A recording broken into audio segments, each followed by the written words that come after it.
Marcos capítulo 2, vamos lá? A partir do verso 1. Alguns dias depois, Jesus entrou outra vez em Cafarnaum. Souberam que ele estava em casa. Muitas pessoas reuniram-se ali a ponto de não haver lugar nem mesmo diante da porta. E ele lhes anunciava a palavra. Então chegaram alguns homens trazendo-lhe um paralítico, carregado por 4 deles. Impedidos de aproximar-se dele por causa da multidão, removeram parte da cobertura da casa, abrindo passagem pelo teto, acima do lugar em que Jesus estava. Então baixaram a maca em que o paralítico estava deitado. Vendo a fé que eles tinham, Jesus disse ao paralítico: os teus pecados estão perdoados. Estavam sentados ali alguns escribas que pensavam no coração: por que esse homem fala dessa maneira? Ele está blasfemando. Quem pode perdoar pecados senão um só, que Deus? Mas Jesus logo percebeu em seu espírito que eles pensavam assim no íntimo e lhes perguntou: por que pensam desse modo no coração? O que é mais fácil dizer ao paralítico: os teus pecados estão perdoados, ou levanta-te, toma a tua cama e anda? Mas para que saibais que o Filho do Homem tem autoridade para perdoar pecados na terra, disse ao paralítico: eu te digo, levanta-te, toma a tua maca e vai para casa. Então ele se levantou e, pegando logo a maca, saiu à vista de todos, de modo que todos ficaram maravilhados e glorificavam a Deus, dizendo: nunca vimos coisa igual. Irmãos, o Evangelho de Marcos, escrito por João Marcos, o mesmo João Marcos que é citado no livro de Atos por Lucas. João Marcos, filho de Maria, a casa deles servia como reunião da igreja primitiva em Jerusalém. Marcos, o Marcos, companheiro de Barnabé e de Paulo ali em Atos 13. Mais para frente, Marcos passou a acompanhar Pedro. Inclusive Pedro faz menção de Marcos na primeira carta, no capítulo 5, no verso 13. A tradição patrística, a tradição da igreja, diz que Marcos escreveu o seu evangelho com base na pregação e na visão petrina, na visão de Pedro. O evangelho segundo Marcos foi o primeiro evangelho a ser escrito. O evangelho de Marcos foi escrito para cristãos gentios, não era direcionado para judeus. Alguns teólogos chamam ao evangelho de Marcos de o evangelho em movimento, por conta da maneira direta com que ele expõe a história. O público-alvo era uma igreja sob tensão e perseguição. Provavelmente durante, um pouco antes ali, a perseguição de Nero. A maioria dos estudiosos diz que foi escrito entre 70 a 70 depois de Cristo. Possivelmente pouco antes da destruição de Jerusalém, que aconteceu em 70 depois de Cristo. Ele é considerado o evangelho mais antigo. Serviu de base literária para Mateus e Lucas. É o evangelho do movimento. Um evangelho muito direto. É o evangelho de Marcos. Irmãos, o que me vem à mente com esse tema que o Espírito Santo nos deu é que o movimento ele é inevitável para o milagre acontecer. E o que eu quero tratar nessa noite com os irmãos, com a igreja, é sobre o ambiente o ambiente propício para o milagre. E eu quero também trazer a ideia de que nós, como cristãos, não podemos viver na passividade de esperar um milagre. Sim, como cristãos, nós alimentamos uma expectativa de que algo melhor e maior vai acontecer todos os dias em nossa vida. Isso é natural porque servimos um Deus que está além do tempo, acima do tempo. O nosso Deus está de fora, Ele é separado, Ele vê tudo de outro ângulo. Ele é onipotente, onisciente, onipresente e é bom e nos ama.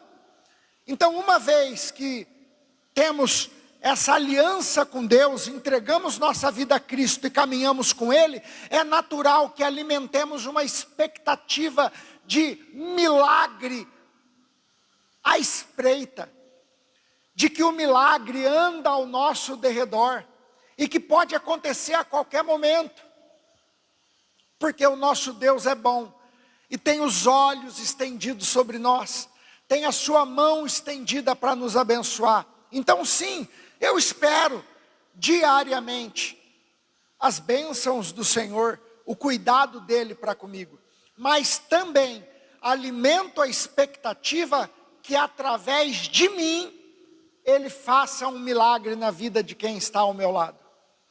Então, na condição de cristãos, sim, devemos esperar um milagre da parte de Deus.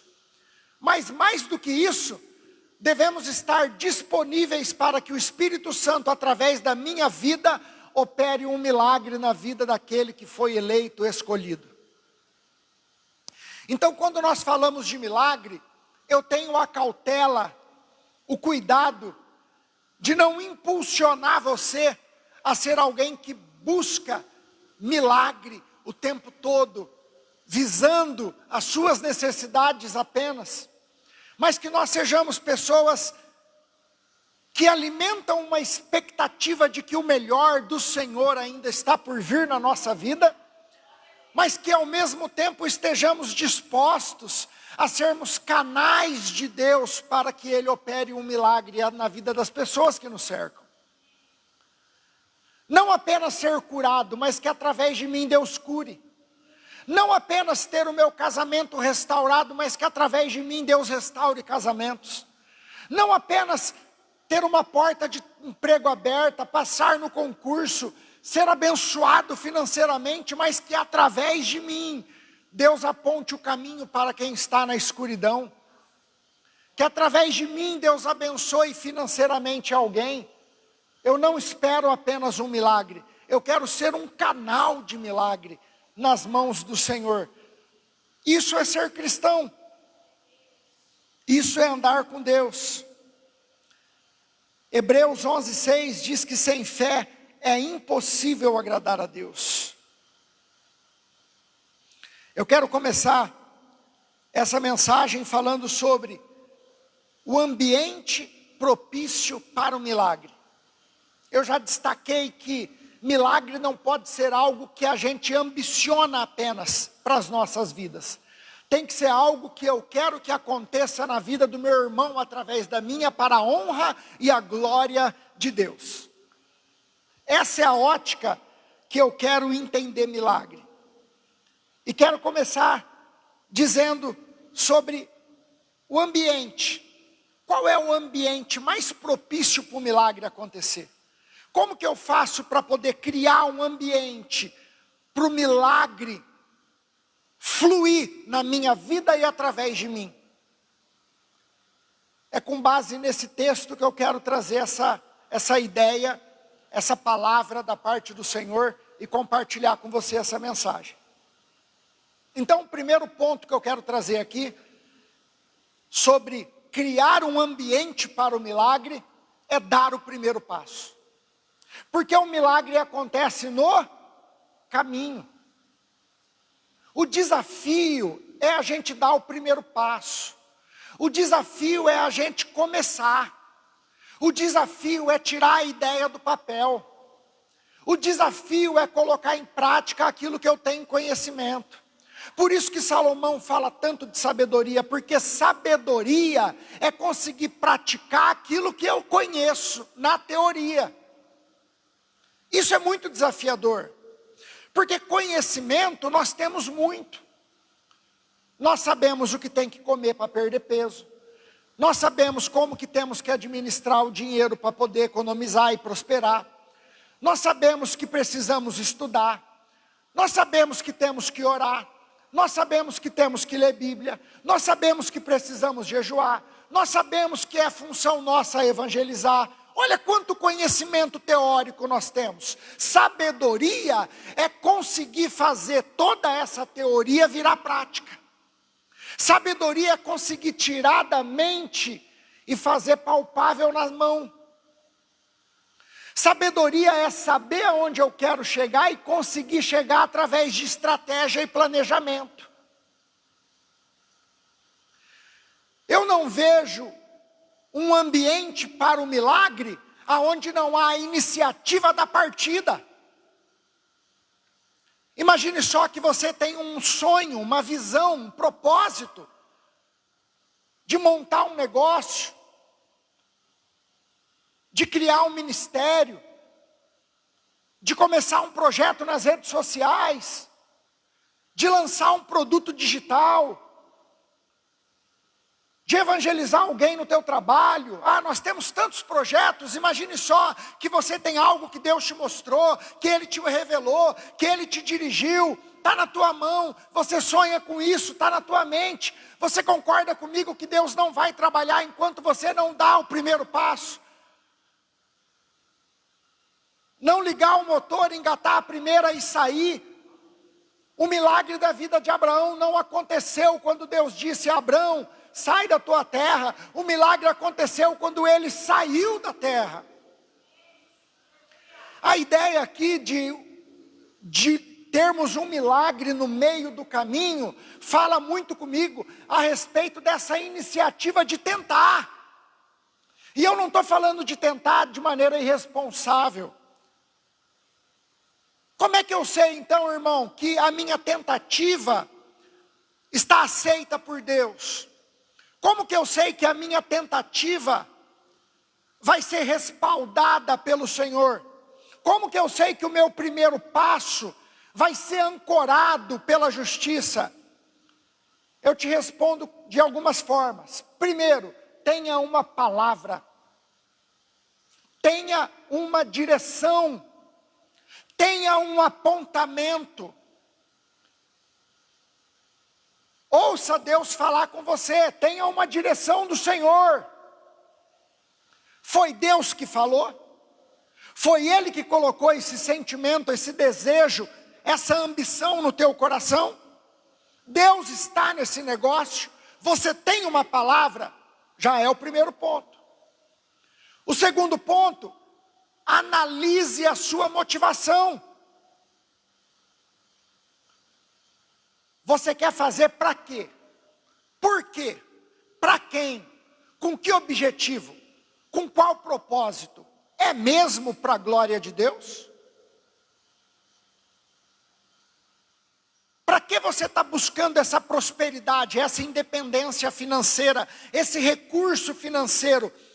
É mesmo para ser uma bênção nas mãos de Deus, para Ele despejar na vida de mais alguém? Você está motivando isso, ambicionando isso por ganância, por vaidade? É carnal ou é espiritual? Qual é o seu propósito? Qual é a sua motivação? Aonde você quer chegar com essa meta, com esse objetivo? Qual é a raiz desse sonho? Desse negócio? Por que você quer começar esse negócio? São perguntas importantes que nós devemos fazer para nós mesmos. Sondar o nosso coração. Fazer uma análise do que nós estamos de fato querendo no íntimo do nosso ser. Então isso é importante. Dar o primeiro passo. Esses homens decidiram sair de lá com o paralítico. Eu não sei a distância em que eles estavam. Eu só sei que eles não ficaram levantando objeção, não ficaram questionando a distância, não ficaram questionando o peso do homem. Eu não sei se o homem era muito magro, meio magro, muito gordo. Eu só sei que um homem deitado numa maca, com todo o seu peso, seja ele magro ou gordo, não é moleza carregar. Eles andavam numa estrada que não tinha uma perfeição de caminho. E eram 4 homens segurando. E eu tenho certeza que esses homens tinham família, tinham vida, tinham projeto.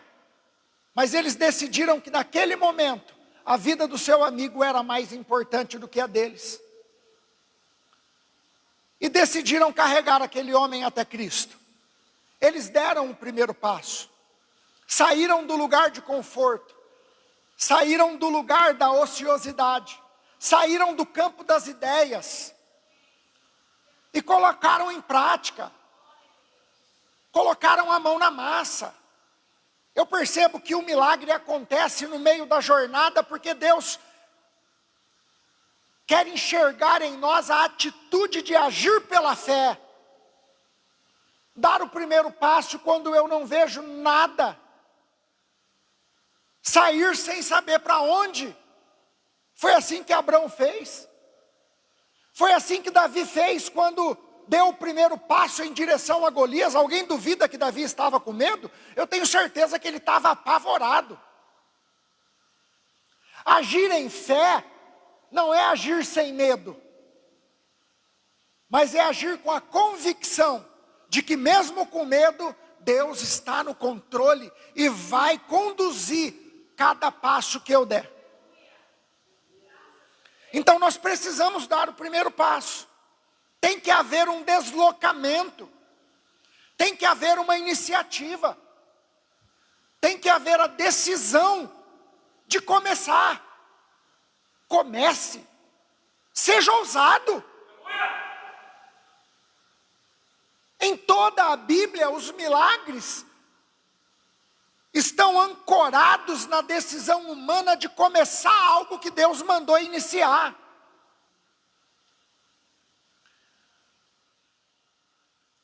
Todo o contexto de Hebreus 11 é um movimento de homens que agiram em fé. A fé na Escritura, você pode perceber, sempre que você encontrar alguma ação de fé na Bíblia, está falando de deslocamento, ação, movimento. Gênesis 12, 1, 4, sai da tua terra. E a Bíblia diz, partiu, pois, Abrão. A gente lê e parece que é fácil, não é? Ler é fácil. Mas imagine só um homem recebendo uma direção de um Deus que ele não conhecia, de que é para deixar tudo e sair sem rumo. Não é à toa que ele foi chamado pai da fé. Deus prometeu, mas o cumprimento só teve início quando ele saiu e se movimentou. Um outro exemplo é Moisés. Êxodo 14, 15. Qual foi a resposta de Deus a Moisés quando ele orou diante do mar? Diga ao povo que marche. A iniciativa de começar. A iniciativa de dar o primeiro passo, de sair da zona de conforto, de sair desse lugar de vítima, de sair desse ambiente da mesmice, da mediocridade e colocar a vida em ação. Porque Deus vai trabalhar no movimento. O mar só se abre depois que o povo se move. Não houve milagre enquanto o povo estava parado e murmurando. Parado e murmurando, não vamos experimentar milagre. Parados, estáticos e reclamando, não vamos experimentar milagre e nem seremos um canal de milagre para a vida de ninguém. 1 Samuel 17, 48 diz, levantou-se Davi e correu ao encontro do filisteu. A atitude, a decisão de tomar a frente. de avançar com a convicção de que Deus está no controle. A vitória não começou com a pedra. A vitória se encerrou com a pedra, mas começou na corrida. A vitória de Davi começou na iniciativa de correr em direção ao gigante. A direção da pedra quem deu foi Deus. A força da pedra quem deu foi Deus. Eu não tenho dúvida que quem derrubou Golias foi o poder do Altíssimo. Mas o milagre aconteceu na iniciativa do garoto de sair correndo em direção ao problema e não do problema. O problema é que nós corremos do problema. Deus espera que nós, como cristãos, filhos do Senhor, cheios de fé, corramos em direção ao problema, com a convicção de que Deus está conosco e que vai nos dar graça para vencer, romper, para a glória de quem? Para a glória dele, para a glória de Deus.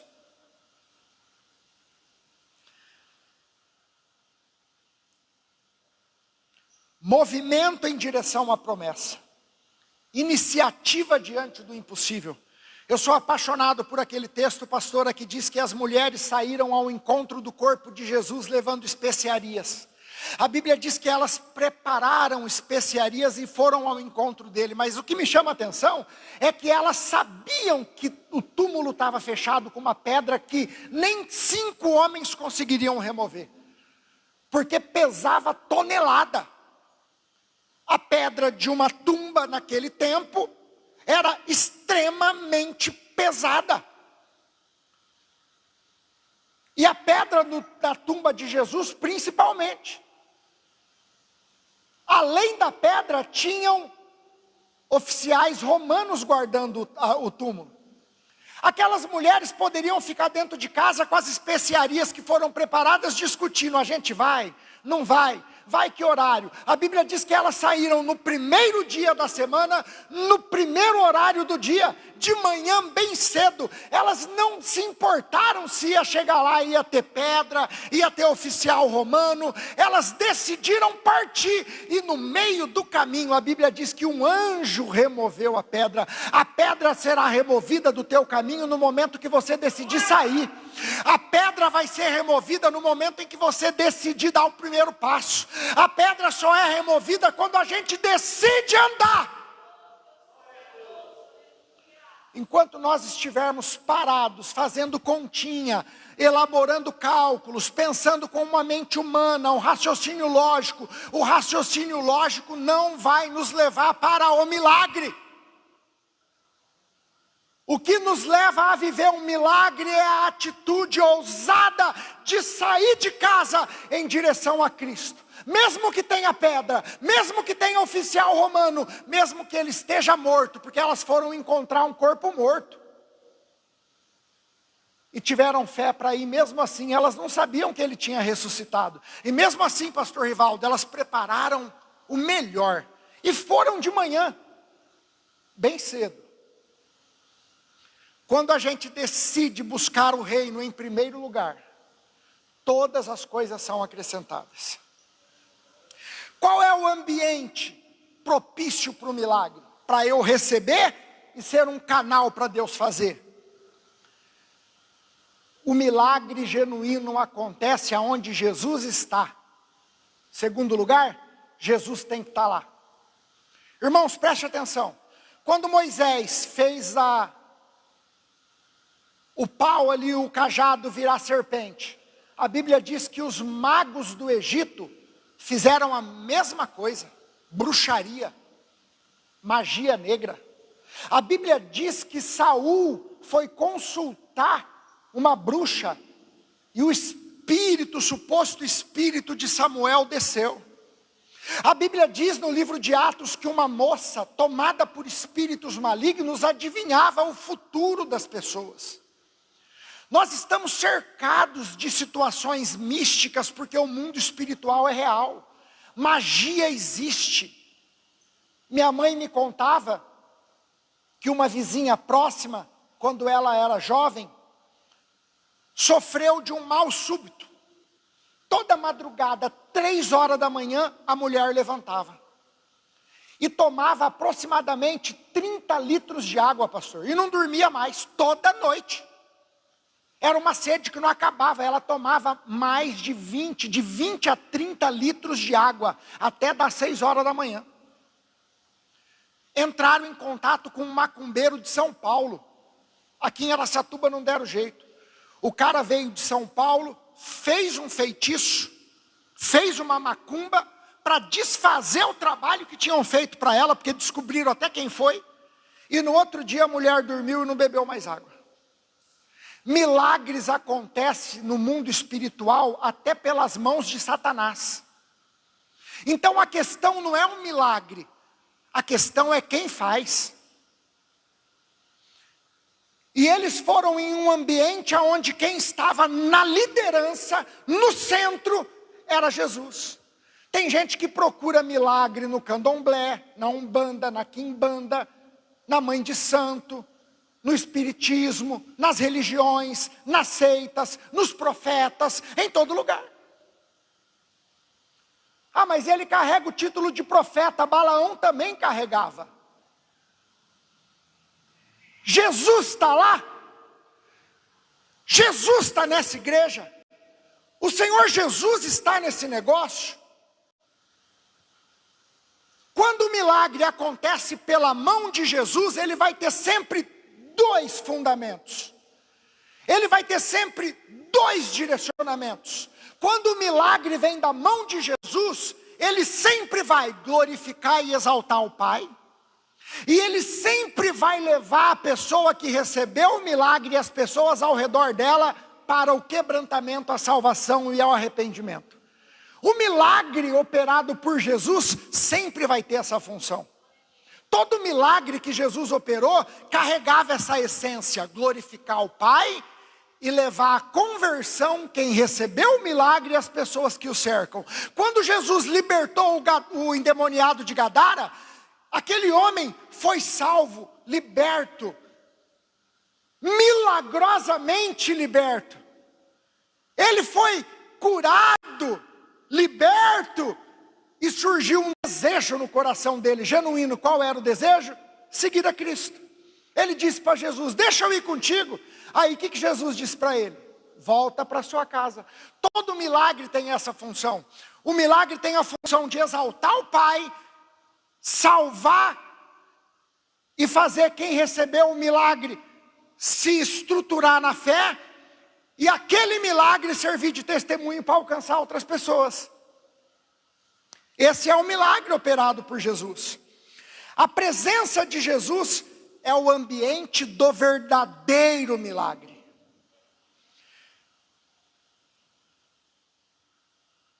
O ambiente está definido por 2 elementos: Jesus presente e a palavra sendo proclamada.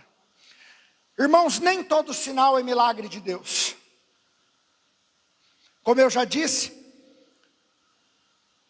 alguns exemplos, 2 Coríntios 11:14 diz, o próprio Satanás se transforma em anjo de luz. Sinais não são critério suficiente. A origem e o propósito dele, sim, atestam se é um milagre que veio da parte de Deus. Olha só, glorificar o Pai, João 11:14. O que Jesus disse? Essa enfermidade não é para a morte, mas para a glória de Deus. O milagre aponta para a glória de Deus. João 20:30-31. Estes sinais foram escritos para que creiais. O sinal é meio. O milagre é um meio para a fé salvadora.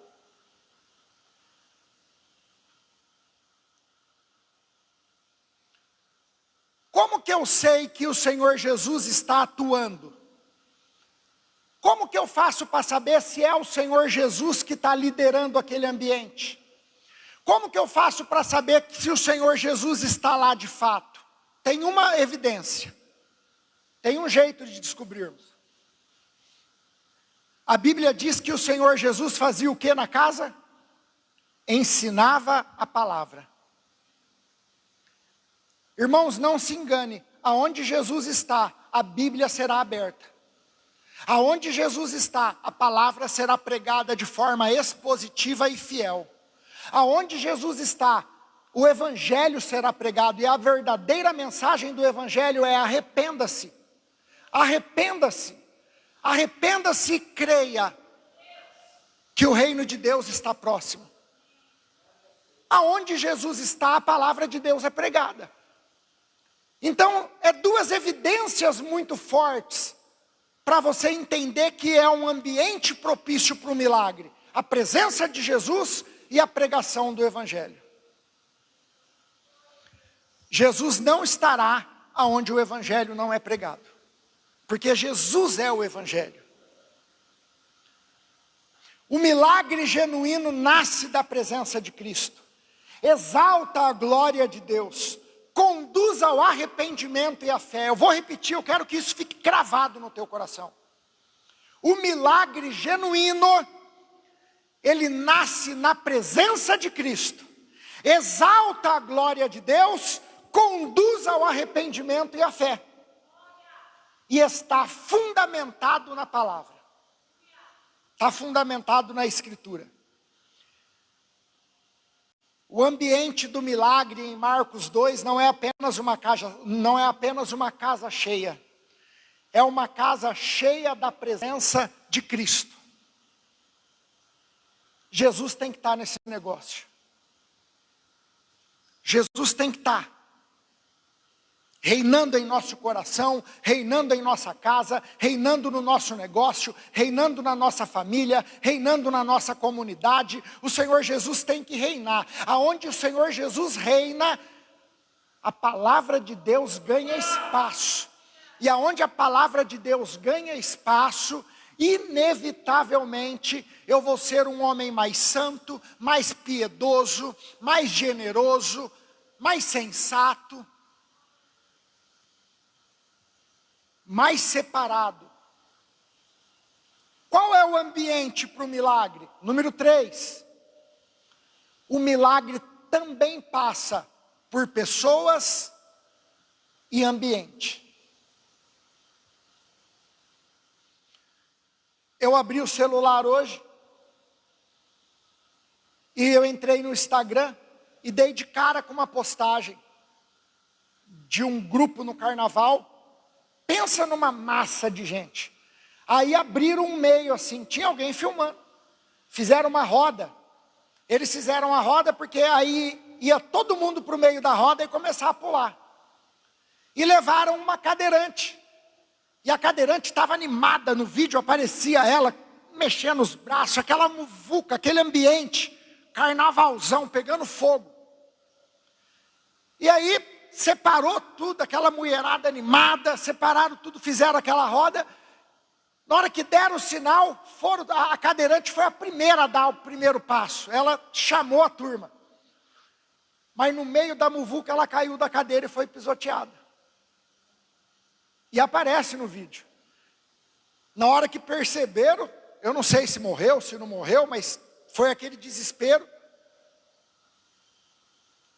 Aí eu me pergunto, para onde os meus amigos estão me levando?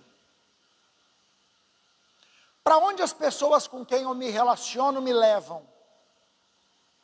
No caso dela, os amigos a levaram para a morte.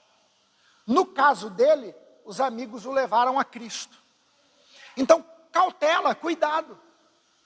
Aonde você anda e com quem você anda. Porque para termos um ambiente propício para o milagre, recebermos e sermos canais para o lugar aonde eu frequento, aonde eu ando e com quem eu ando, vai falar muito sobre se vai acontecer ou não. Porque não adianta eu vir para uma reunião como essa, clamar a Deus por um milagre e frequentar lugares aonde Ele não pode entrar. E de maneira intencional. Me sentar com pessoas que não compactuam com a minha fé.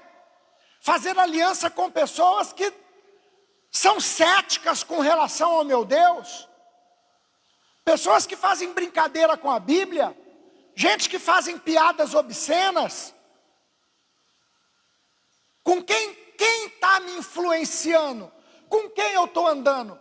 Eu tenho convicção que este homem paralítico tinha uma amizade, um relacionamento com outras pessoas que tinham fé, que tinham compromisso com algo, que tinham uma devoção, que conheciam de alguma maneira a história a respeito do Messias. Homens valentes, corajosos, com princípio, que largaram tudo para conduzir aquele homem a Deus. Esses homens literalmente deram a vida pelo amigo. Onde eu estou? Com quem eu ando? Quem está me conduzindo? Se isso não fosse importante, por que que o homem no tanque de Betesda ficou lá 38 anos? Quando Jesus perguntou para ele por que que ele estava lá, o que ele disse? O que ele respondeu? Não tem ninguém que me leva até o tanque. Com quem você anda? Não é estar cercado de muita gente, é ter do seu lado a pessoa certa, que te leva para Deus, que te direciona, que te dá uma palavra, que te impulsiona, que te corrige, que te exorta, que te alerta, que abre os teus olhos. Não é ter gente que concorda com tudo. A pior desgraça na vida de um homem é estar cercado de pessoas que o bajulam, que o elogiam e que concordam com tudo que ele fala e faz.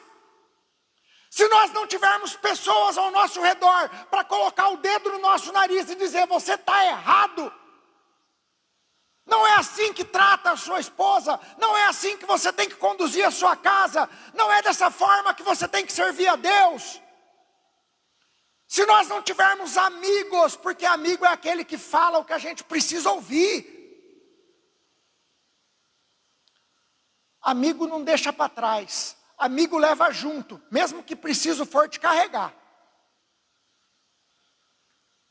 Então o ambiente e as pessoas que me cercam são fundamentais para que um milagre aconteça em minha vida ou através de mim. Salmo capítulo 1, verso 1 e 2. Salmo 1. Uma curiosidade aqui para os irmãos. Não é certo falar Salmo capítulo 1. Não existe capítulo em Salmos. Sempre que a gente for falar de Salmos, é Salmo 1, Salmo 100, Salmo 10, Salmo 120. Nunca capítulo. Amém? Salmo 1, verso 1 e 2. Bem-aventurado o homem que não anda segundo o conselho dos ímpios. Percebe que o salmista começa pela geografia? O homem que não anda, fala de ambiente, fala de lugar, relação. Não é apenas o que você crê, é onde você se posiciona e com quem você caminha, é onde você está e com quem você está. 1 Coríntios 15, 33, as más companhias corrompem os bons costumes. Paulo escreve isso num contexto de influência doutrinária. Ele estava doutrinando a igreja de Corinto. Era uma palavra de doutrina. Ouça isso, irmãos. Ambiente molda a fé. Não foi à toa que Deus pediu para Abrão sair da sua terra. Não foi à toa que as filhas de Ló cometeram incesto com o próprio pai. Elas aprenderam em Sodoma e Gomorra. Elas replicaram o que aprenderam num ambiente e com pessoas. Em qual ambiente e com quem nós estamos andando vai fazer toda a diferença para o milagre acontecer. Aleluia.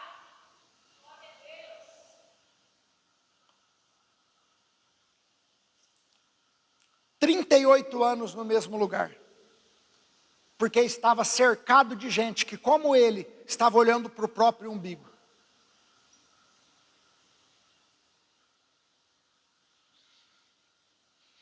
Amigos podem nos levar à presença de Cristo, ou nos levar para ambientes que expõem a nossa vulnerabilidade. Cuidado.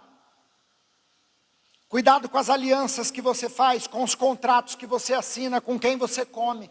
com quem você toma café, com quem entra dentro da sua casa. Quem me carrega, para onde eu estou sendo levado, qual é o ambiente que eu frequento, quem está me influenciando. A decisão mais sensata da vida espiritual é andar com quem me aproxima de Cristo, estar onde Cristo está e beber da fonte da palavra. Número 4, qual que é o ambiente propício para o milagre? O milagre acontece na persistência. Na persistência, porque o texto diz que no meio do caminho, eles encontraram uma casa abarrotada de gente. E cansados, carregando peso, eles poderiam ter parado, colocado o paralítico no chão, coçado a cabeça e ter dito, meu irmão, não vai ser hoje não. Nossa parte a gente fez. Saímos de lá, trouxemos você aqui, mas e agora? Amanhã, quem sabe, vamos voltar. Não dá para entrar. A Bíblia diz que a casa estava entupida de gente. Havia uma interrupção, havia um bloqueio, havia uma parede, havia um problema diante da iniciativa deles. Não se engane, nós iremos encontrar problemas no meio do caminho. Não se engane que coisas irão sair do jeito que a gente não queria que saísse.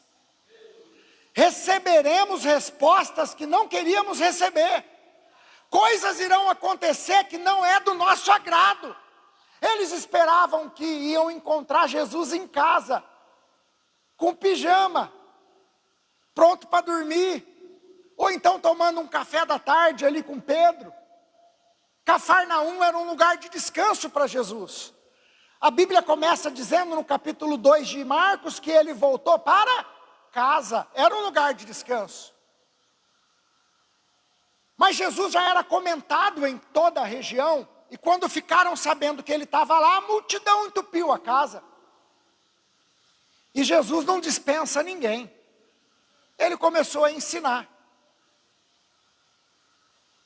E os homens chegam lá, e quando chega, e agora? Irmãos, concordam comigo que não haveria problema nenhum se eles dissessem, vamos voltar amanhã. Aqueles homens de maneira persistente, ousada, criaram uma maneira de subir com aquele homem, acredito eu, que amarrado naquela maca, em cima do telhado por uma escada. Arrancaram ali a proteção, um tipo de telha, que eu nem sei que tipo de telha que é. Mas abriram o teto. Todo mundo parou. A reunião parou. O Senhor Jesus, acredito eu, que nem conseguia mais ensinar. E quem estava do lado dele também nem conseguia mais escutar. Porque que absurdo. É uma coisa inédita, um homem descendo numa maca, amarrado por uma corda.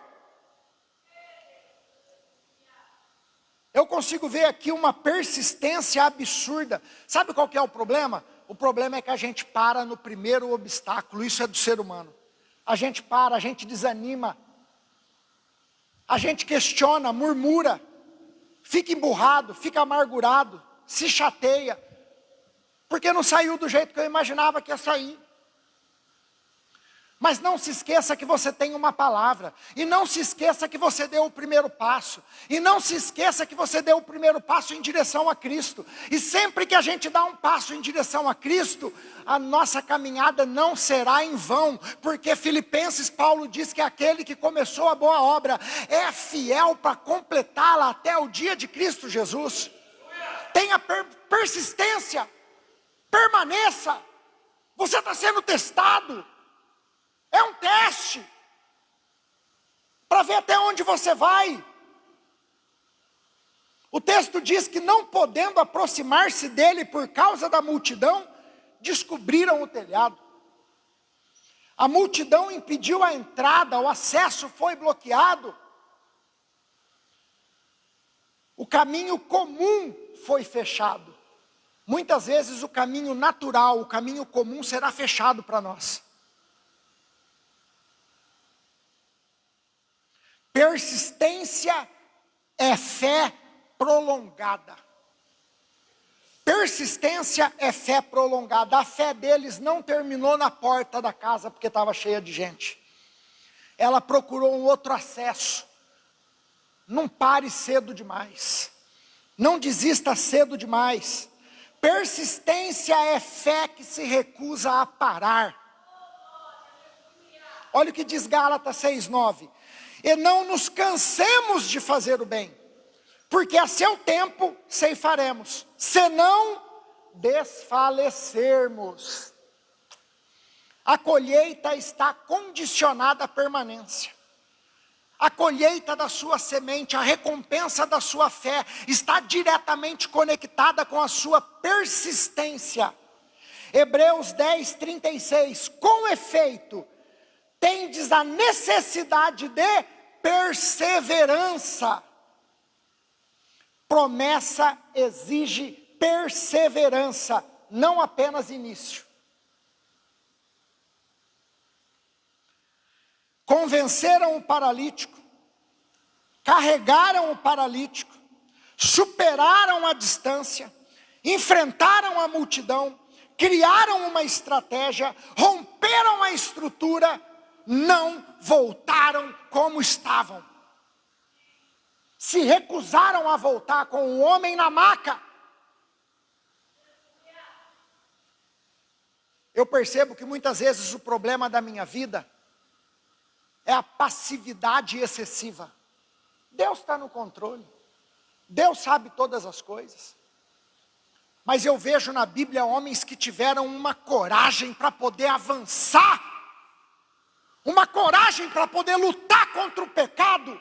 Uma coragem para poder desafiar Satanás e seus demônios. Uma coragem para poder se levantar contra o sistema.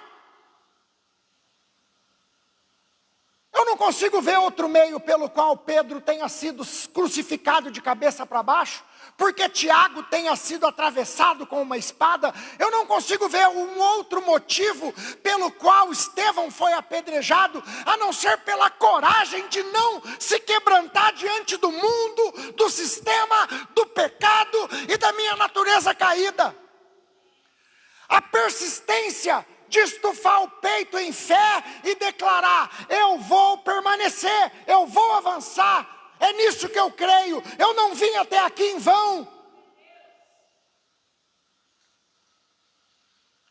Essa coragem, persistência, é a recusa de permitir que o primeiro não determine o meu fim. Haverá muitos nãos. Haverá muita multidão para tentar atrapalhar. Ou alguém acredita que a mulher do fluxo de sangue entrou no meio da multidão e já tocou na orla de Jesus. Eu consigo ver pelos olhos da fé aquela mulher sendo jogada para lá e para cá, a multidão apertando, aquela mulher cheia de medo, porque se alguém descobrisse que ela estava com aquela hemorragia, que ela estava vazando sangue, ela seria apedrejada. Porque naquela condição era ela considerada imunda pelos judeus, não podiam tocar, ela não poderia estar no meio de ninguém. Ela entra na multidão e avança no meio da multidão, mesmo fraca, debilitada e correndo risco de vida. E ela toca na orla do manto. Possivelmente, além de caminhar em direção a Cristo, ela tenha se jogado em direção a Ele para poder tocar nas suas vestes. Persistência. Tenha persistência. Eu quero encerrar concluindo dizendo que o maior milagre na nossa vida não é montarmos um negócio de sucesso, não é termos um exame que prova que eu fui curado de um câncer. Não é ter uma história para contar de um milagre que envolve a minha saúde física, ou até mesmo a ressurreição de alguém que estava morto. O maior milagre na vida desse homem aconteceu quando o Senhor Jesus disse: perdoados estão os seus pecados. Esse é o verdadeiro milagre na vida do cristão. Porque muita gente não entende isso, que muita área da vida está bloqueada e não avança. Porque a primeira gratidão, o primeiro testemunho na nossa boca, acima de tudo, tem que ser a salvação da nossa alma. Porque do que adianta aquele homem voltar a andar, se ele não tem garantida a sua salvação e o seu nome não está escrito no céu? Jesus não começa pela paralisia do corpo, começa pela paralisia do espírito. A maior tragédia do homem não é física, irmãos, é espiritual. Eu já disse aqui, eu repito, uma pessoa pode nascer nessa terra, extremamente abastada, rica, viver 130 anos sem nunca pegar um resfriado, cercado de coisas. Pessoa feliz, que vive no extremo da alegria. Se morrer sem Cristo, está perdido por uma eternidade. A paralisia física daquele homem para Jesus não significava nada se ele não tivesse salvação. O Senhor Jesus veio para nos libertar do pecado, para abrir um caminho de volta para o Pai. Esse foi o propósito da vinda de Jesus. Marcos 8,36 diz que aproveita ao homem ganhar o mundo inteiro e perder a sua alma. Saúde sem salvação é temporária, todos nós vamos morrer. Se eu cair duro aqui agora e o pastor orar e Deus me ressuscitar, daqui a alguns anos eu volto a morrer e não vai ter oração que me ressuscite. Porque o único que morreu e ressuscitou é Cristo. E se Ele não tivesse ressuscitado, em vão seria a nossa fé. Prosperidade sem reconciliação é passageira. Sucesso sem Cristo é um vazio eterno. O verdadeiro milagre é ter o nome escrito no céu. Lucas 10:20. Alegrai-vos, não porque os espíritos se vos submetem, mas porque o vosso nome está arrolado nos céus. Jesus ensina que o maior motivo de celebrarmos não são as manifestações sobrenaturais, mas a salvação eterna. A restauração do relacionamento com Deus. Quando Jesus disse para aquele homem, perdoados estão os seus pecados, o Senhor Jesus abriu a porta do céu para aquele homem entrar. Romanos 5:1 diz, justificados pois mediante a fé, temos paz com Deus. O maior milagre é a justificação, a reconciliação e o relacionamento com o Pai. João 1:12, a todos que o receberam, deu-lhes o poder de serem feitos filhos de Deus. Milagre não é levantar da maca, milagre é entrar naquela casa pelo teto órfão e sair daquela casa filho, adotado em Cristo pelo Pai. O centro do milagre é o reino. Mateus 6:33, busque em primeiro lugar o reino e a sua justiça. Reino de Deus antes de resultados. Reino antes de resultados. O paralítico saiu andando, mas o maior milagre aconteceu quando Cristo perdoou os seus pecados. A cura foi extraordinária, é verdade, mas o perdão foi eterno. Ter o pecado cancelado, ser declarado justo, ser aceito no céu, ser chamado de filho, tudo mais é provisório. A reconciliação com Deus é eterna. Eu quero concluir essa palavra dessa forma, porque eu e você temos que aprender, entender o que Cristo fez por nós na cruz. Quando nós entendermos que Ele nos deu algo que nunca o dinheiro vai comprar, nunca a influência vai comprar, não há barganha para conquistarmos essa posição. O apóstolo Paulo ostentava a posição de cidadão romano, foi-lhe muito útil até para o ministério, mas era algo que se podia comprar, Mas a posição de filho de Deus não é comprada por dinheiro, não é comprada por indicação, não é comprada por influência. Isso é graça, é eleição. Ele nos escolheu desde a fundação do mundo. Nós fomos perdoados, alcançados por sua graça. Isso não tem preço. Esse é o maior milagre da tua vida. Imagine alguém desesperado num culto como esse, reclamando com Deus e questionando a Deus a crise financeira que ele está vivendo. Imagine alguém questionando a Deus num culto como esse, a respeito do seu filho, a respeito de algo, de algum obstáculo na sua vida, e Deus olhando e dizendo: filho, eu já te perdoei. Você já foi aceito no céu. O que você está vivendo aí na terra é temporário. No mundo tereis aflições, mas tem de bom ânimo, porque eu venci o mundo, eu sou seu modelo. Calma, isso aí é passageiro. Cristo está voltando, ou melhor, Cristo voltará. O Senhor Jesus voltará para buscar a sua igreja. Eu e você fomos perdoados, reconciliados, regenerados. Nós participamos da ceia. Nós temos o nosso nome escrito no livro da vida. O Senhor Jesus, Ele abriu o caminho, um novo e vivo caminho para Deus. Eu sou filho. E na condição de filho eu tenho acesso a tudo que é do meu pai. O que o pai do filho pródigo disse para o filho que permaneceu? Mas filho, tudo que é meu é seu. Esse é o maior milagre da nossa vida. Mas a gente precisa aprender a valorizar. A gente precisa aprender a dar valor, a agradecer e a glorificar a Deus por isso que foi conquistado com sangue, e sangue inocente na cruz do Calvário. O sangue do Cordeiro foi derramado em nosso favor. Esse é o maior milagre da nossa vida.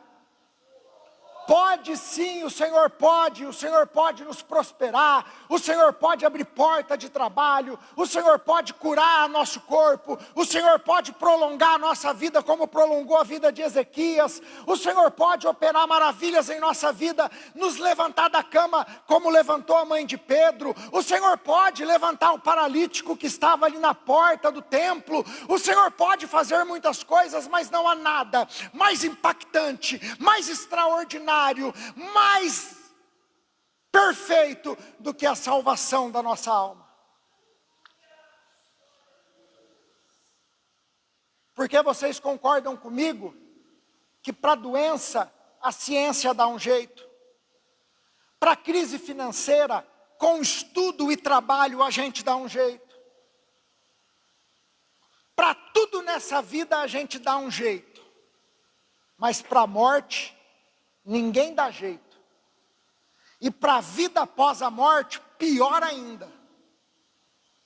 O Senhor Jesus nos livrou da morte, nos livrou das garras do pecado e nos deu vida eterna na presença do Pai. Esse é o maior milagre da nossa vida. Amém? Vamos ficar de pé.